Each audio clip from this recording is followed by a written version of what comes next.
মৰমৰ শিক্ষাৰ্থীসকল, আজি মই তোমালোকৰ লগত আৰম্ভণিতে যুক্তাক্ষৰ ব্যৱহাৰ কৰি শব্দ গঠন কৰা এই বিষয়টো আলোচনা কৰিম। আমি এনেকুৱা কিছুমান শব্দ গঠন কৰিম যিবোৰ শব্দত যুক্তাক্ষৰটো আৰম্ভণিতে ব্যৱহাৰ হৈ থাকিব।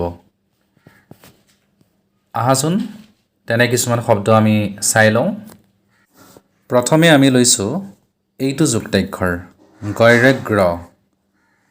গৈৰগ্ৰ যুক্তাক্ষৰটোৰে আমি দুটা শব্দ গঠন কৰিছোঁ, গ্ৰহ আৰু গ্ৰহণ। শিক্ষাৰ্থীসকল, এই ভিডিঅ'টোত মই প্ৰতিটো যুক্তাক্ষৰেৰে দুটাকৈ শব্দ গঠন কৰিছোঁ। তোমালোকে ইচ্ছা কৰিলে ইয়াতকৈ বেছি শব্দ গঠন কৰিব পাৰিবা আৰু সেই শব্দবোৰ ঘৰত বহি ধুনীয়াকৈ লিখি ৰাখিব পাৰিবা। এতিয়া চোৱা, গৈৰগ্ৰটোৱে গ্ৰহ আৰু গ্ৰহণ। গ্ৰহ বুলি কওঁতে চোৱা, যুক্তাক্ষৰটো গৈৰগ্ৰ শব্দটোৰ আৰম্ভণিতে আছে, নিশ্চয় দেখিছা তোমালোকে। তাৰ পিছৰ শব্দটো হৈছে গ্ৰহণ। সেই শব্দটোতো গৈৰগ্ৰ, এইটো হ'ল যুক্তাক্ষৰ আৰু এই যুক্তাক্ষৰটো আছে শব্দটোৰ আৰম্ভণিতে, অৰ্থাৎ প্ৰথমতে আছে। তোমালোকে ধৰিব নিশ্চয় পাৰিছা। তাৰপিছত লৈছোঁ পইৰপ্ৰ। পইৰপ্ৰ যুক্তাক্ষৰটো ব্যৱহাৰ কৰি আমি দুটা শব্দ লিখিছোঁ। প্ৰথমটো হৈছে প্ৰভু আৰু দ্বিতীয়টো হৈছে প্ৰাণী। দুয়োটা শব্দতে মন কৰাচোন, প্ৰভু শব্দটোত প্ৰথমতেই আছে পইৰপ্ৰ আৰু প্ৰাণী শব্দটোতো প্ৰথমতেই আছে পইৰপ্ৰ, অৰ্থাৎ যুক্তাক্ষৰটো শব্দৰ আৰম্ভণিতে বহি আছে। বৈৰব্ৰ। বৈৰব্ৰ যুক্তাক্ষৰটো শব্দৰ আৰম্ভণিতে ব্যৱহাৰ কৰি আমি দুটা শব্দ লিখিছোঁ। মন কৰা শব্দ দুটা, এটা হ'ল ব্ৰহ্মা আৰু দ্বিতীয়টো হ'ল ব্ৰহ্মপুত্ৰ। দুয়োটা শব্দতে তোমালোকে চোৱা, ব্ৰহ্মা বৈৰব্ৰ প্ৰথমে বহিছে আৰু ব্ৰহ্মপুত্ৰ শব্দটোতো যুক্তাক্ষৰটো আৰম্ভণিতে ব্যৱহাৰ হৈ আছে। তালব্য শইৰস্ৰ। এই যুক্তাক্ষৰটোৰে আমি দুটা শব্দ গঠন কৰিছোঁ, শ্ৰম আৰু শ্ৰেষ্ঠ। শ্ৰম শব্দটোত মন কৰিছা তোমালোকে, তালব্য শইৰস্ৰ এই যুক্তাক্ষৰটো আৰম্ভণিতে বহি আছে শব্দটোত। আকৌ শ্ৰেষ্ঠ শব্দটোতো একেদৰে তালব্য শইৰস্ৰ যুক্তাক্ষৰটো শব্দটোৰ আৰম্ভণিতে বহি আছে। এইবাৰ আমি চাওঁ কৈৰক্ৰ। কৈৰক্ৰ যুক্তাক্ষৰটো ব্যৱহাৰ কৰি আমি দুটা শব্দ লিখিছোঁ, ক্ৰম, ক্ৰমিক।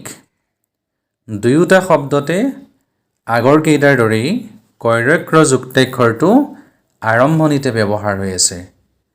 তাৰপিছত পৈলপ্ল। পৈলপ্ল যুক্তাক্ষৰটো ব্যৱহাৰ কৰি আমি দুটা শব্দ লিখিছোঁ, প্লাম, প্লাৱন। প্লাম শব্দটোত পৈলপ্ল আৰম্ভণিতে আছে, দেখিছাই তোমালোকে। প্লাৱন শব্দটোতো পৈলপ্ল যুক্তাক্ষৰটো শব্দৰ আৰম্ভণিতে ব্যৱহাৰ হৈ আছে। তাৰপিছত আন এটা যুক্তাক্ষৰ লৈছোঁ, সেইটো হৈছে কৈলক্ল। কৈলক্ল ব্যৱহাৰ কৰি আমি লিখিছোঁ ক্লান্ত, ক্লান্তি। আৰু দুয়োটা শব্দতে আৰম্ভণিতেই কৈলক্ল যুক্তাক্ষৰটো ব্যৱহাৰ হৈ আছে। এইবাৰ আমি লৈছোঁ দৈবদ্য। এই যুক্তাক্ষৰটো ব্যৱহাৰ কৰি আমি লিখিছোঁ দুটা শব্দ, দীপ আৰু দ্বিতীয়। দীপ বুলি কওঁতে দন্তীয় দৈবদ্য এই যুক্তাক্ষৰটো আৰম্ভণিতে দেখিছা তোমালোকে, আৰু দ্বিতীয় শব্দটোতো দন্তীয় দৈবদ্য যুক্তাক্ষৰটো আৰম্ভণিতে ব্যৱহাৰ হৈ আছে। গৈলগ্ল। গৈলগ্লৰে আমি লিখিছোঁ গ্লাছ আৰু গ্লানি। দুয়োটা শব্দতে গৈলগ্লটো ক'ত বহি আছে? আৰম্ভণিতে বহি আছে।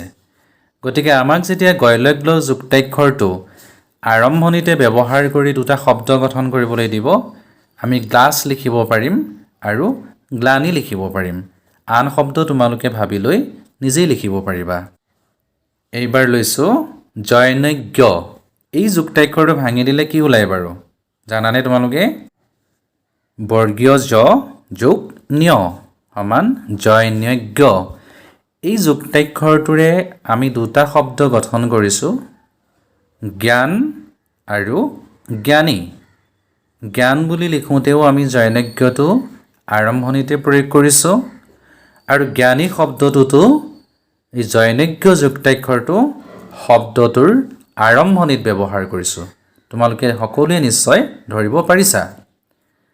একেবাৰে শেষত এটা যুক্তাক্ষৰ লৈছোঁ, সেইটো হৈছে দন্তীয় শইকস্ক।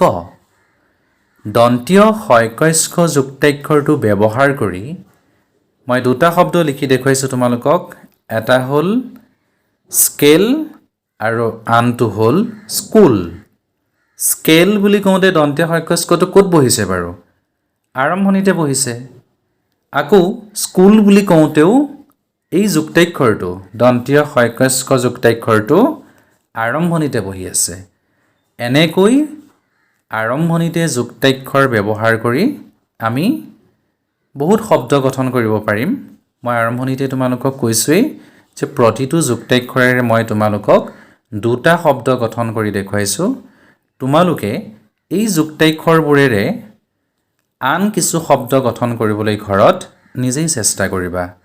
ধন্যবাদ।